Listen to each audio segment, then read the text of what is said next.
Welcome to the first episode of Noise Violation Podcast. With me, your host, Noise Violation. I want to thank my special guest for being here. He is an inspirational rapper. He's done many charity events and has raised thousands and thousands and thousands of dollars to cure a disease called muscular Duchenne dystrophy. And so he has been leading the cause and leading the fight against this disease because he knows how it affects people because he himself's been diagnosed. And so let me welcome Ryan Wheelz. Hey, thanks for being on the podcast. Thanks for having me. Thanks for being my guinea pig to start my podcasting career. Got to get you jump started real quick. Yeah. I appreciate you, and having me here for the first time. Your first podcast for Noise Violation, I appreciate that. It's a big deal, man. You're going to be the first. So this is the start of the explosion that's going to be the podcast. That's exciting. That's going to come after this. I know you even do your own show called The Ryan Wheelz Show. The Ryan Wheelz Show. Yeah, Wheelz with a Z. So how long have you been doing that show? Just started maybe about 9 months ago. Yeah. So I have about like 55 shows, and they range anywhere between 13 minutes and my longest one is like 50-something minutes long, almost an hour. Oh, yeah. So after y'all listen to this, I would suggest going to checking that out because your messages, all your songs, messages, everything's very inspirational because, it'd be easy for you to be upset or mad at the world, but somehow you always stay positive and you're always fighting and you're always contributing and giving. All you got is like you're really an inspiration, and so I appreciate everything that you're doing and everything that you've done. Oh, yeah, appreciate it. Yeah, I was always that positive. It took a little time to get there.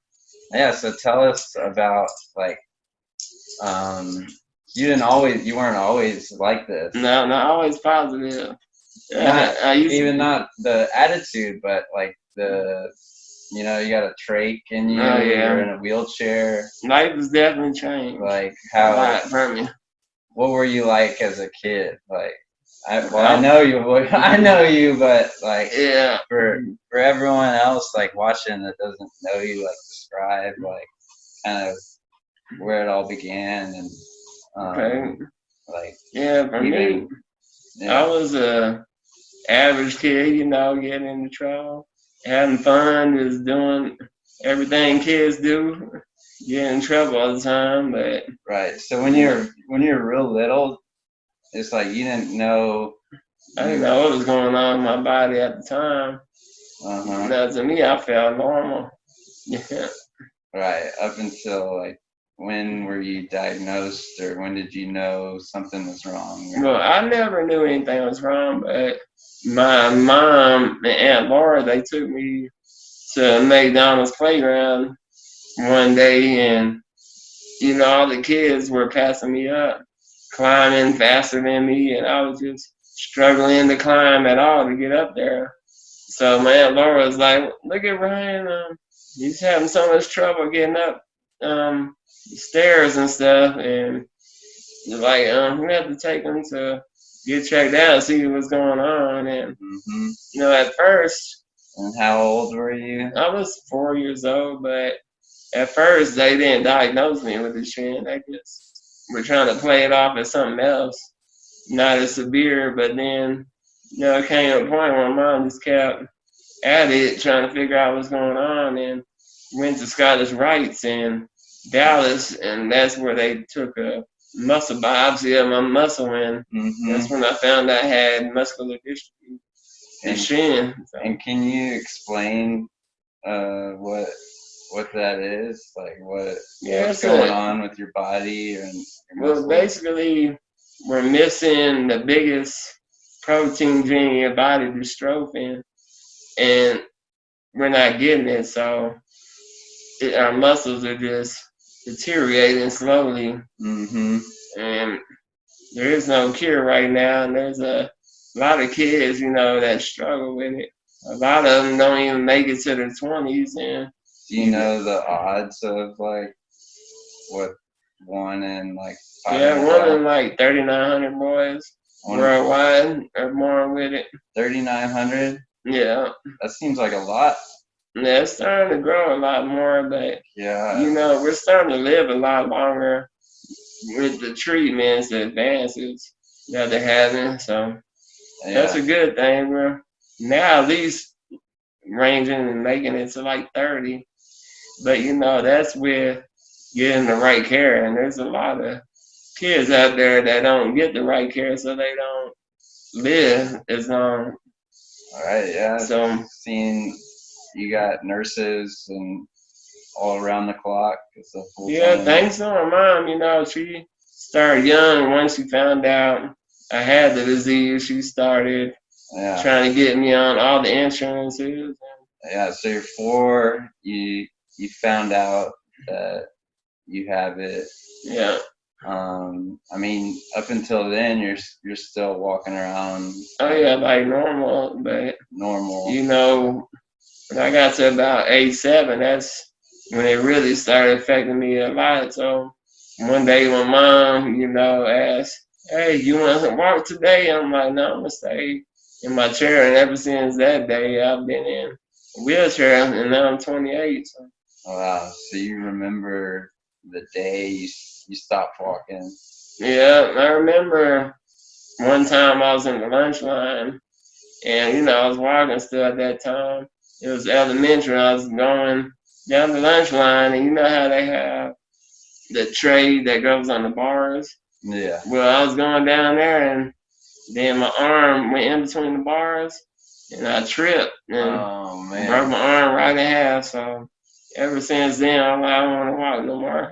It's too dangerous, And when I was younger, they wanted me to wear a helmet everywhere I went. Oh, man. My mom said, "You ain't wearing no helmet." So I got a few scars from not wearing a helmet, but it only made me smarter. Yeah. Yeah. So when did you get in the wheelchair? How old were you?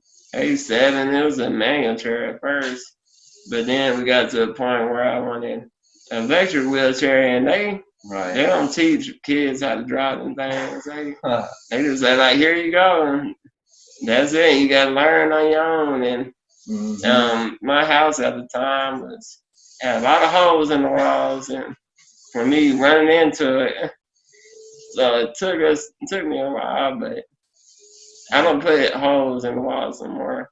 Not as many. I might do it once in a while. Yeah. So, but how was it like going to school? Like, were you doing like normal classes? You're in special classes? Like, well, they did put me in different classes, because I had an aide that would be with me, but from maybe middle school and up, I think elementary was regular classes and everything. Yeah. But I took the bus a lot, and that's a special bus, short bus. But when did you pick up rapping as a hobby? A long time. When did Wheelz start? Well, a long time ago. I have this one caregiver. He'll try to get me to rhyme a little bit. I'm like, I can't even rhyme 2 words together. So he's the one that gave me my nickname, Young Wheelz, but then it turned to Wheelz. And then from Wheelz to rapper. But, I stopped rapping for a little while. Because I never even started yet, but I maybe tried a couple of words, but wasn't very good. And then, I didn't start getting serious until freshman in high school, and I was listening to Tupac every day before school, Tupac. riding the bus and everything. And I was seeing the positive message that he was putting out. And not everything was positive, I ain't gonna lie. But, like that Dear Mama and all that, all the songs had some meaning to it. I saw how you could, change the way people were and the way they thought and stuff. And, I wanted to do that too. So I started writing my own music because I wanted to tell my own story because I seen how he was telling the story and getting so much love for it. Mm-hmm. So I wanted to do that because, when I was younger, I wanted to be a basketball player, but, the Duchenne came along and then that kind of stopped those dreams. So I always wondered what I would do for the rest of my life or what I want to do in my life. And luckily, it's a God thing that I found rap music and it's really, kept me going to where I am now. And now, I can flow and rap a lot of words together now. Like back then, couldn't even do 2 words and rhymes. A lot of progress and practice. I came a long way because my music sucked at first. I'm not gonna lie. But eventually, with practice, practice always makes perfect. So and that's all I've been doing is practicing, and I'm getting better as the years go by. So. But did you see it as just like a hobby, or you're just having fun? Just doing something that I love. Yeah. Yeah. One day my friend Tim, that was kind of like my producer back then, that was making all my music, he, talked to me and was like, do you want to do this as a hobby or you want to do it for real? And I was like, man, I want to do it for real. Mm-hmm. It's something I love to do. And, I can make a big difference and an impact on people's lives from just some words. Yeah. So would you say it's like your favorite thing to do? Oh yeah, I love it. Like if you had to do something, anything in the world, like you could choose a career, or profession, or it's like even before, when you're like still normal. I mean, I don't want to sound derogatory or anything, but like, it's like, when did you know you wanted to be a rapper? It's like, yeah, it just started, like freshman. That's when I started making music, and then that kind of made me feel like that's something I want to do, and because I'm pretty good at writing music, even though I feel sometimes that I'm not, but I really am a good writer. It just, just reflecting on that, it just made me want to do music by doing it. Did anyone teach you writing? Yeah, my friend Tim, he sent me home with a lot of homework. Because I was I didn't even know how to count measures or anything like that. And I would be frustrated late at night trying to figure that out. But, I just kept at it. And then eventually I found out how to rap, man. Repetition. How to rap in the pocket and, have my own little style. Mm-hmm. But, my first album, I didn't have a track or have anything. I was just, without it, I was just normal. But now I got all these tools, but, you would think that would affect it some way, but with this vent and track, man, I can rap even better than before. You sound a lot better, yeah. I think when you had the nose, it sounded all the nose nasally. made you sound nasally. but the trach gives you kind of like it's like a character. It's like you can tell it's a unique. That's a unique sound. Unique sound, yeah. And so, no, one of my favorite stories was from my cousin Lauren, who lives down the street. She would say that you would be like cruising down the road and you got the boombox, like you had that wheelchair with the speakers just on the side of your wheelchair, and you're just blaring it down the street, and you had like a wagon or something, and you're towing some friends. Yeah. Them were the days, man. Had my speakers turned up, just rolling. I had some people tell me turn it down, but I just turn it up louder. Yeah. True. I was young and just loved to roll around the neighborhood. You know, everywhere in Pflugerville, I probably rode on my wheelchair. You know, there was no off limits to nowhere. I'll just go till my battery die out or something. But yeah, I had friends, like I would go around the neighborhood and I'll hit this certain block that has an alley. I go up the alley, be all these kids playing basketball in the alley, and you know, they were like, "What's up, Wheelz? What you doing, man?" And but let me get a ride. I know you going around the block, so I'm gonna hop on the back real quick. So I hop on the back of the chair and we rolling around the block. Yeah. Everything. One time I had them where they just kept staying on there the whole road. Like the whole time I was rolling. Like it was crazy back then.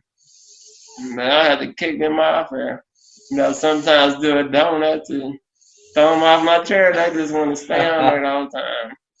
I don't know. I think it's pretty cool, though, them kids, man. They like, what up, Wheelz? Yeah. That was pretty cool them days, man. I miss having my speakers and everything, but nowadays you got so many, you know, wireless speakers. You can just put anything on there. But it was a cool story about getting my sound system on my chair. I had a radio deck on the back.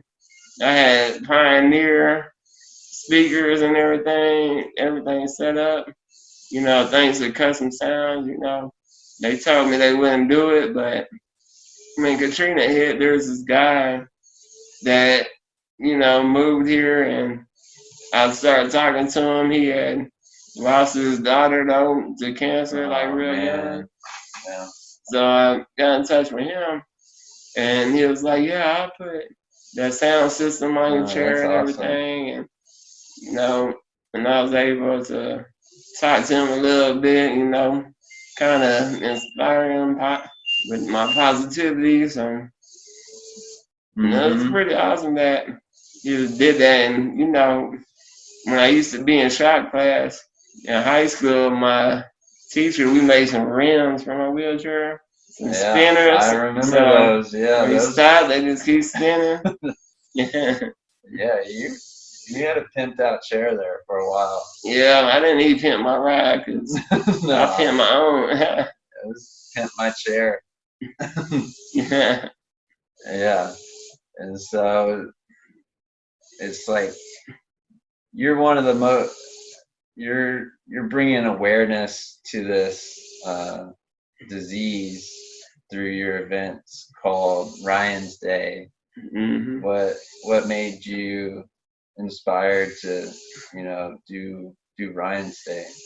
Well, this one year I went to Dallas, and there was this kid that had Duchenne Muscular Dystrophy called Sam, and he was having a fundraiser. So he attended it, and, you know, it was really cool, and they're raising money for a great cause, you know, for research, and they're raising awareness, and, you know, I was just like, dang, we don't have that in Austin. No one's really doing that.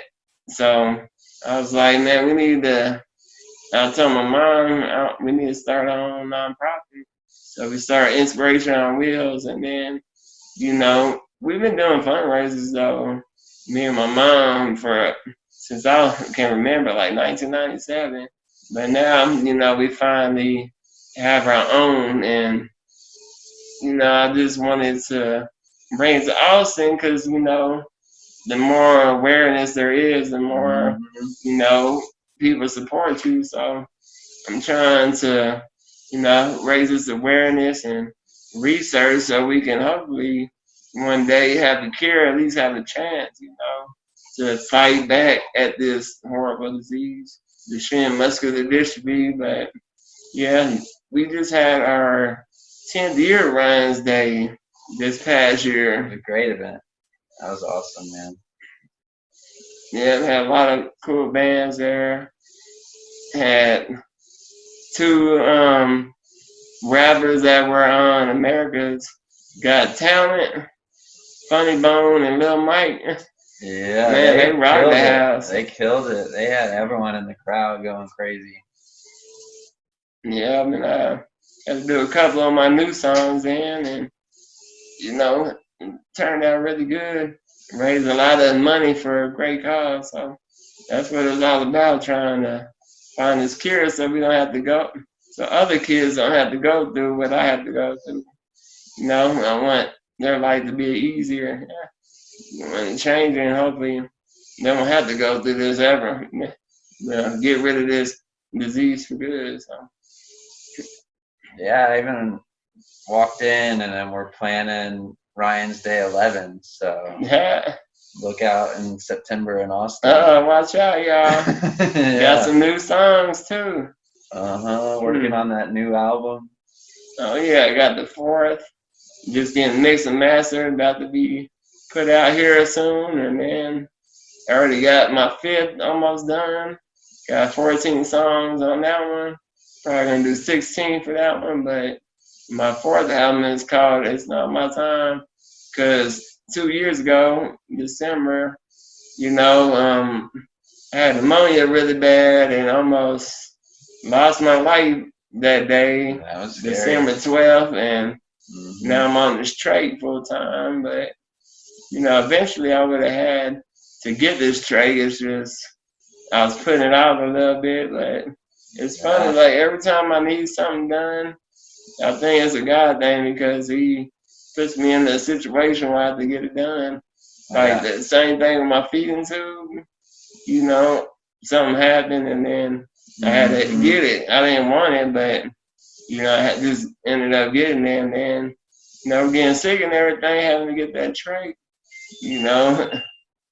It's just, to me, it feels like God thing. Yeah. So, how much do you think God's played a role in just keeping you going and inspired? And when did you turn to God or find spirituality? Well, I never really used to pray that much and all that, and praise God as much as I do now. But I used to be a little bad boy back in the day, middle school, but raising trouble, man. Raising hell. But it was this surgery that I had to get from my back. They're called Harrington rods to keep you straight, because when you have Duchenne, your muscles are weak around your spine, so it kind of gives you like scoliosis. So at a certain curvature of the spine, you have to have surgery done, so that way it'll keep you straight.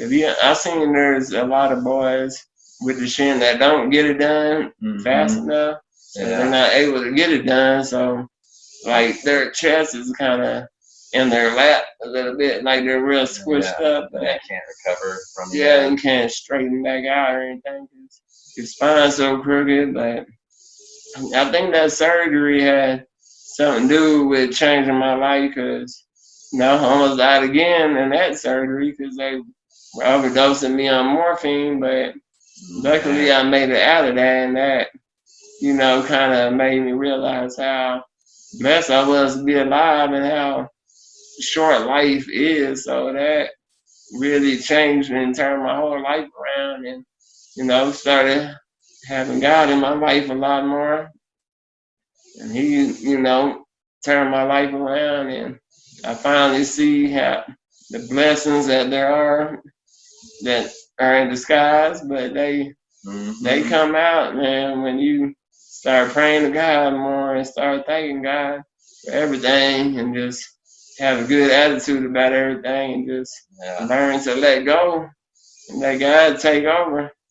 Wow. And ever since I did that, man, my life's been a lot better. I've been having really positive attitude about life. Yeah, I love hearing that. That's amazing. Yeah, so I started writing a lot of music to inspire people. I remember, I think it might have been my second performance. I was at the San Antonio Heat Wave. And, I was a little nervous because it was a nice little sized crowd out there. So I had my glasses on, my shades, my hat, it kind of just nervous a little bit, but I ended up killing the show. And after the show, I had this lady come up to me, she was crying and hugged me and everything, all emotional, talking about you made my day and stuff like that. So I needed to hear that. So, it kind of shows me that I am touching people in their lives, and I've saved a few people's lives just by talking to them. I don't know what it is, but you got the gift, man. It's like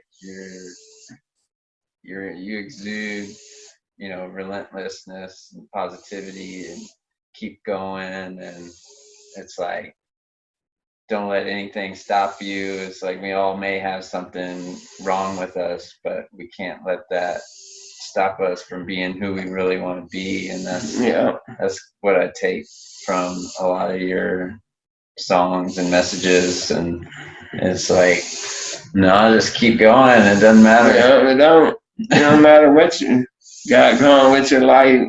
It shouldn't stop you from living it up to the fullest and living your dreams. Nothing can stop you from that. You just gotta, stay determined and keep a positive outlook on life, and just keep going every day, and don't stop. Don't even look back. Don't think about nothing. Just think about what's going on right now in the moment.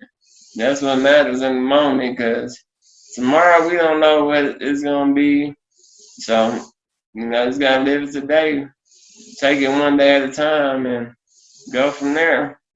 Yeah, when you get caught up in some of this stuff, though, I'm sure you get caught up in like health scares, and like it's like even takes you a while to get comfortable and sitting. And it's like your leg was hurting before we even started. It's like, how do you remind yourself to be in the moment, and to, even though you're in pain, to keep going and moving?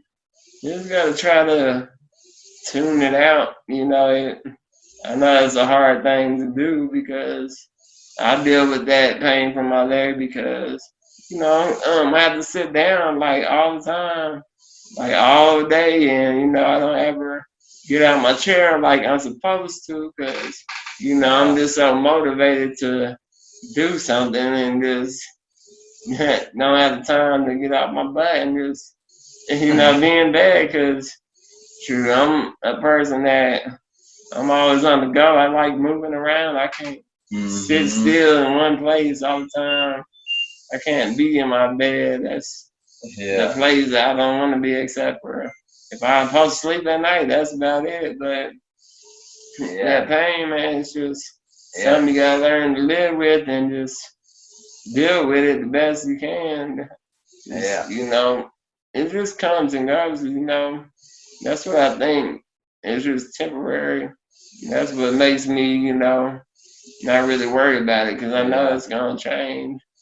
So does any of that, like the physical and the mental stuff that you go through, translate into any of the creative process that you go and write songs? It's like, if you don't think something's right, but you just keep trying until you find the right word or the right lyric. Yeah, it's It's like, kind of similar like you that. think anything's kind of It's the same thing, because trying to tweak the pain and trying to, do something different and change is just like music, because some lines don't sound right, and then you gotta switch them up and just keep switching them up, and it's kind of like the same thing like my leg. I keep switching positions and moving around, because man, be killing me with this leg, but I know that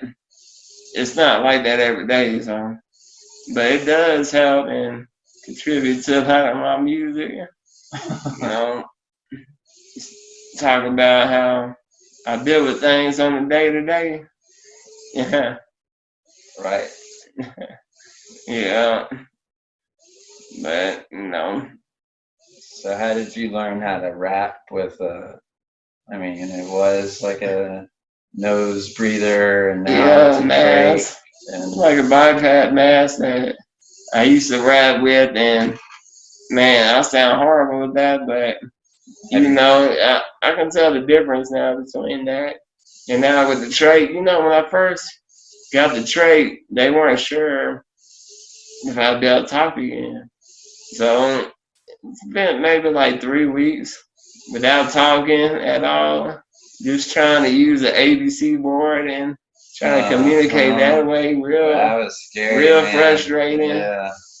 But it actually, after a little while, they let some air out my cuff. A cuff is what's inside the trait. That's a balloon that sits on the trait that you can inflate it or deflate it, and that helps you at night.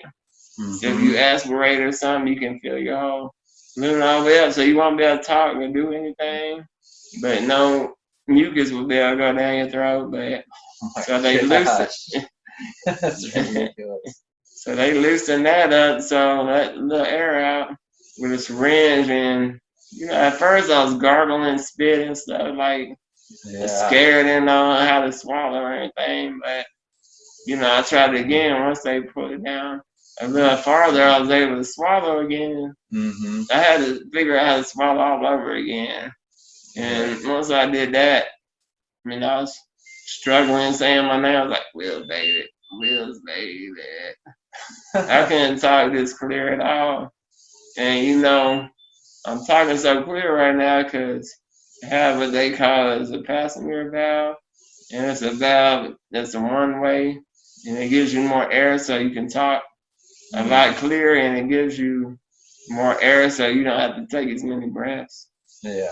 Like if I didn't have this in, I'd take a breath probably like every 5 seconds. But once I figured that out and found out how to talk and everything again, it's really crazy trying to figure that out. But and then I had to learn how to let the vent breathe for me instead of me breathing, because I was breathing over the vent and making it trip out like something was wrong. But I finally figured that out, and how to breathe and when to breathe with the vent. So that was one of those letting go things, just had to let the vent take over. Learning how to breathe. All over again in a different way. It's just really different. You've been through so much, man. Yeah, in a short period of time, but what matters is you were the chosen one. Yeah, I'm still here. That's what matters every day, man, and I'm thankful for that, because shoot, I've been through a lot, and my goal is to be the longest living person with Duchenne, and that's what I'm gonna do. Hopefully, soon, it's already 2020, there'll be some kind of treatment or something to help, this progression of muscle loss. But so what is who the longest person is? No, but I know I have a friend. It's kind of weird. His name's Daryl, but he didn't find out he had Duchenne until high school. So all 4 years he was walking and everything, and then his senior year, he kind of got a little weaker and everything and wasn't able to walk as good. But usually that doesn't happen because he usually diagnosed around 4 and real young. But he, got it later in life, so he's probably about 45 right now. Oh, nice. And I had another friend that passed away, but it was like I think a year ago, 2 years, but he was like 37. And then I had another one that was like 40. So just around there, but that's still way too young. Yeah, that's way too young. It's like I remember when you were first diagnosed, it was like everyone was saying that people didn't live till like past 20 or like, and now you're still here, so it's like every day is a blessing. Just grateful that you're fighting and you're doing well. It's not. I mean, you look at you and you're doing. It's like you're getting better. It's like it's like you were skinny and now you're putting on some weight. Yeah, having and then breathing better makes a big difference. Cause when I had my other mask, man, I was struggling so hard to breathe and everything, and I couldn't eat a lot of food because it made me feel full, and then I can't breathe right. Yeah. And now that I have this band, I can get all the air that I need. That I'm able to put this weight on and eat a lot more, and it's really made a big difference in my life. Having a trach is not easy because you have to do a lot of breathing treatments. Because if you don't, you'll have a lot of mucus and it'll be really thick, and you won't be able to suction it out. And that would be real difficult because, man, it's hard when you can't really breathe right. It's like, you gotta try to tune your mind out and know that, you're gonna breathe again. It's just, you gotta get rid of that mucus, what they call it, is a mucus plug. And that happened to me probably 3 times so far I've had this trach, and it feels like you're gonna die, man. Like you just can't breathe at all. Oh. Yeah, it's torture, and you have to. For me, shaking her head. Like, yep. For me, you gotta get the ambu bag. That's what keeps me breathing, because this machine, man, it's not strong enough when you get a mucus plug. So you gotta pump air into you, like. Yeah. So it's scary, but it won't happen if you do the right thing and do the right treatments and drink enough water to keep your mucus in. But they never told me that when you got a trach that you would have all this extra mucus. Man, it used to be horrible because I was getting all that pneumonia, and at the same time I got the trach, so it's like double the mucus. And they told me it would get better, and it did. It's a lot better because I can go all day without doing any treatments and such. But yeah, you're used to it now, right? Kinda. It's kind of hard to get used to something that's dangling in your throat. That's hard to get used to because I couldn't even stand stuff being on my neck, and now I got a tube going in my neck, so that's a little difficult. But the thing I have to deal with a lot is air that comes out from around the trach site. So like leaking out or something? Yeah, because, with the trach, your neck, it stretches sometimes. And then it makes these little holes where air come out. So what I have to do is I get a gauze and I wrap it around my neck to kind of seal the air from coming out. Yeah. Because that stuff is so annoying to have air blown out. You have to do that when you're laying down bars when you're rapping? No. I have to wrap it every day like that. And I have to clean my neck every day. And then every 3 months I have to get a whole brand new trach in, and that's gotta put me under to do that every time. But they usually don't do that for some people, but for me, I'm a little different, and because my trait, it pops into place, and that probably wouldn't be too comfortable. And I've been up one time in the hospital when the first time they got it, they took stitches from around my neck, and then they took out the tray that they did the surgery with, and then put in a new one. It's like swallowing a big pill. That's what it. Oh my It's gosh. a weird feeling. So I'm so glad they put me under. Can you tell a difference between the new one? Is it easier to breathe?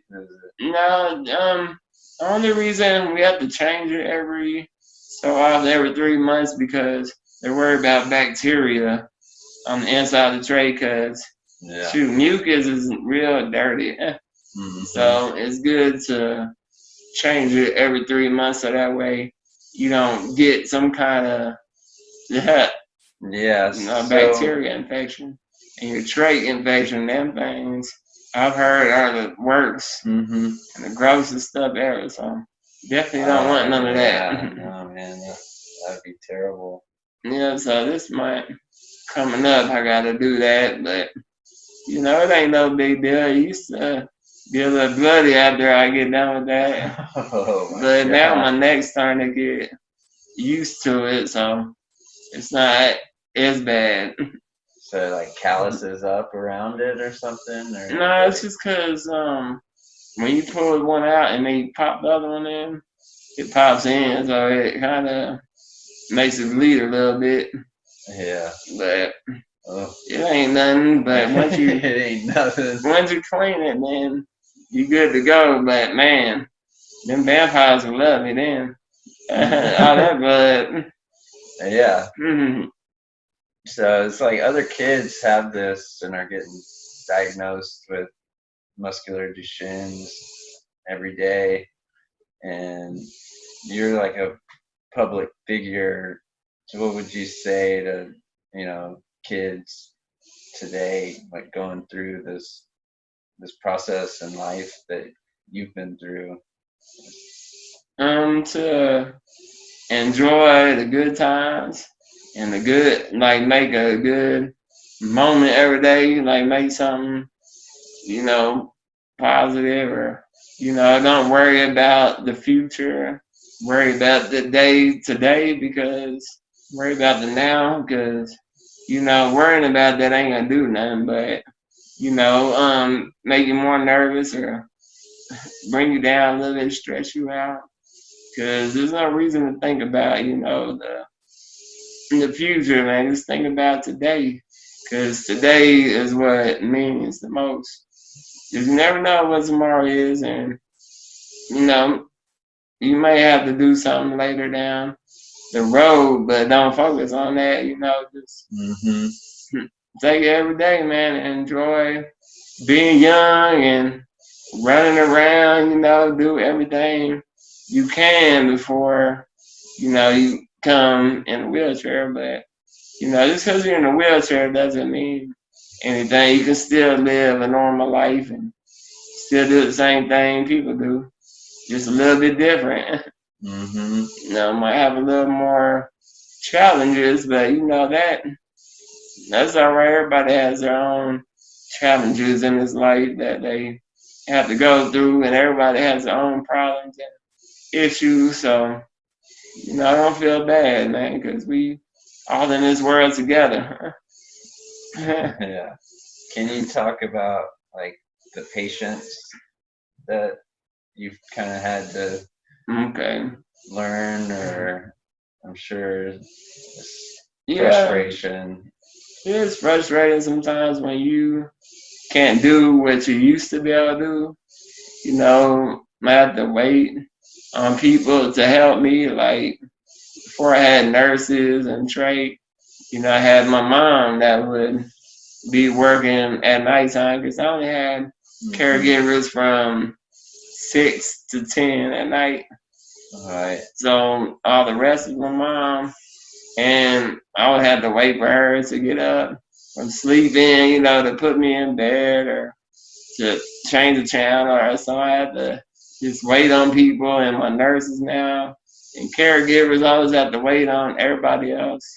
you know, and that's hard, but you know, you just gotta learn that, you know, it's just part of it, and you just gotta be patient and just wait for other people, you know, you gotta wait on them till they, you know, decide to do it, but, you know, it's hard, but, you know, it is what it is, and Yeah, you just gotta learn how to deal with it some way, because, you know, you can't do it, so you just gotta depend on other people, and that's the hard part, I ain't gonna lie, sometimes, but, you know, if you find a routine that works really well and, you know, just stick to it, you know, and eventually, you know, they'll get it, and you don't have to be as patient because they already got you down and figured out, and, you know, it just takes time, and then, you know, once they figure it out,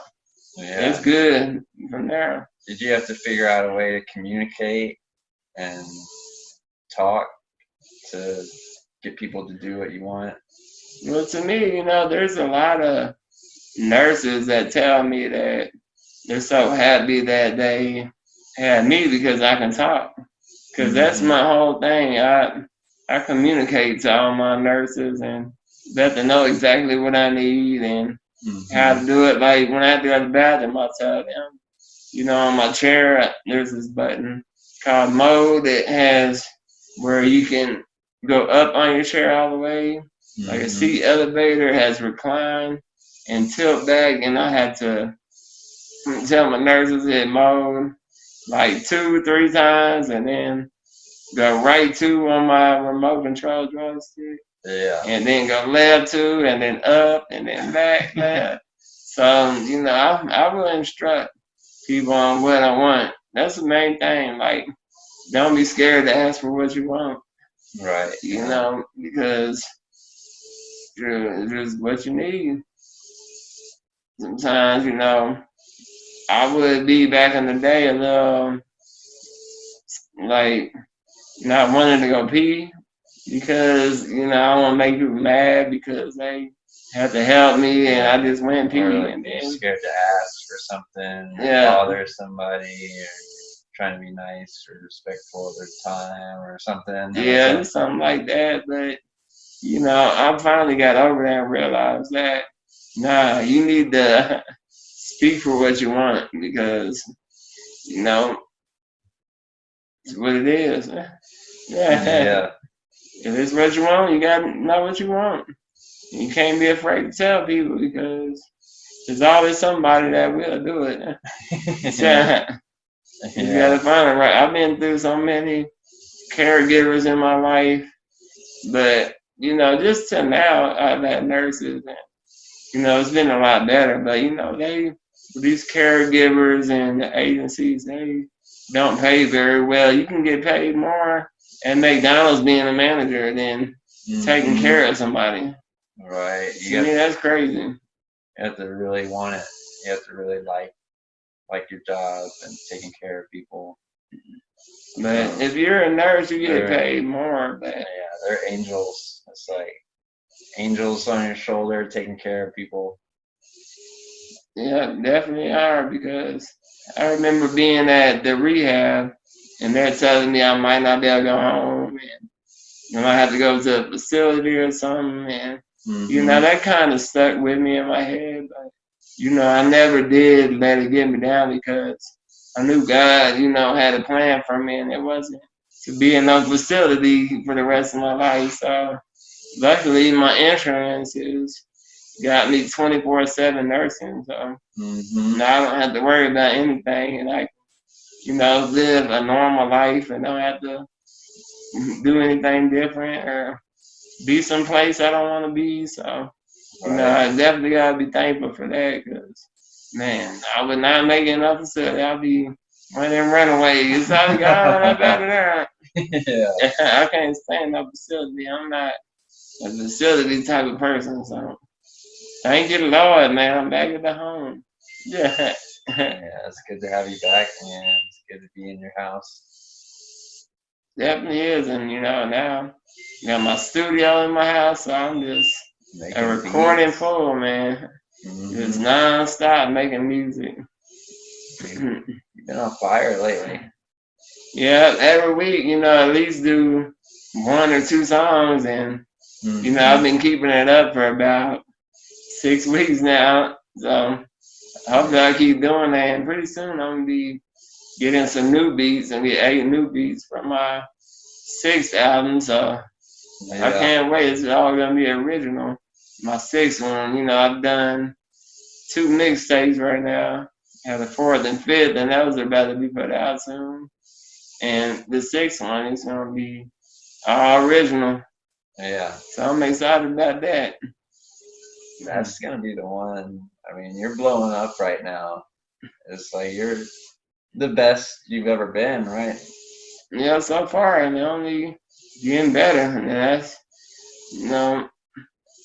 blessing, man. I don't know where all these words come from, right? Yeah, they just coming and flowing. It's just practice, man. You've been practicing nonstop. Yep, and I used to only be a freestyle for like maybe 50 seconds. And now I can go on and on for like, I don't know, as long as maybe 30 minutes. If I'm feeling real hot that day and just feeling on top of it. All that. How you feeling? Is to me is if you have a good beat, like something that'll turn me up, man, I'll kill a beat. Yeah. Can you freestyle right now? Can you give us a little bit? Yeah, I can try something. All right, let's see what we got. We're flowing, man. We're going straight to the top. Yeah, these verses be hot, and they be flaming. Flaming. Like them hot Cheetos. Woo. Hold up, man. Gotta give me some Doritos. Only suck on them, because I can't eat them, because they won't go down. But I'm going to keep on going, man. I'm the hottest around. Austin, Texas, baby. We put it down. Out in the Pflugerville. I keep it real. That's that boy Wheelz. We gon' chill up on the podcast. I'm going to make it laugh. And I'm going to do it real fast. Man, I swear I got to hurry up and get this cash so I can make a difference in this life. Man, I know that I'm going to be all right. I just got to keep God in my life. You'll be by my side no matter what. I keep on going no matter what. Even if life is tough, I keep my head up. And no matter what, I won't never give up. I won't never quit. Yeah, I'm just gonna spit on this microphone, chilling in my home, chilling with that boy Blake. Yeah, man, I'm about to get on this microphone and break beat. Hold up, I can't sleep. I gotta keep on going. You already know me. Dealing with this MD, muscular dystrophy. I'm gonna be the longest living one. I'm gonna make history. I'm gonna get the victory. It's no mystery. Yeah, I am the real deal. I gotta come on this beat and I'm gonna kill. And I ain't no killer, but I am when I'm on this beat. Ain't nobody realer. Yeah, for real. Yeah. Wheelz, baby. Wheelz, baby, baby. Yeah, that's a little something. That was sick. Yeah, that was great. Yeah, if I had the beat, man, y'all in trouble. So, what's next for you, man? You got your 5th and 6th album coming out soon. The 4th one's getting mastered. When's that one being released? Do you have a date for that yet? I would say real soon, maybe my fundraiser, I might bring it out then, or maybe before then, like maybe about 4 or 5 months, maybe, or maybe sooner. Shoot, never know. Just waiting on my friend Tim get that mix and master, and I'm gonna get this cover done, and then I'm trying to work on some new music videos, and I just wrote this letter the other day that I'm gonna send to Ellen DeGeneres every day until somebody answers, because I feel like I have a message that needs to be heard, so I want to get on her show so I can perform a song. And Wheelz. Yeah, perform one of my songs on there, because I feel like has a good message in it, and you know, just want to make a difference in people's lives, and that's a good way to do it, a good platform to be on. So that's what I'm hoping for. Yes, everyone reach out to Ellen and let's make this happen. Get Wheelz on there, let him perform, get him to perform a few songs. That would be great. Yeah, man, I hope I do, but I know I will, man. It's just a matter of time. People just need to hear more of my music, because a lot of people, you know, don't really know about me. So I need to get out there some way. And I'm thinking Ellen, you know, being on live TV and being worldwide, you know, is really gonna That would be great. Boost my plays and everything, and people start knowing more about Wheelz, the rapper. Yeah. Yeah, you're really bringing awareness to everything, and I want what's best for you, man. So I hope everyone out there does as well, and we can get Ellen to invite Wheelz to be on the show. Come on, Ellen, I'm over here. Come on, I'm right here. Yeah, I'm ready.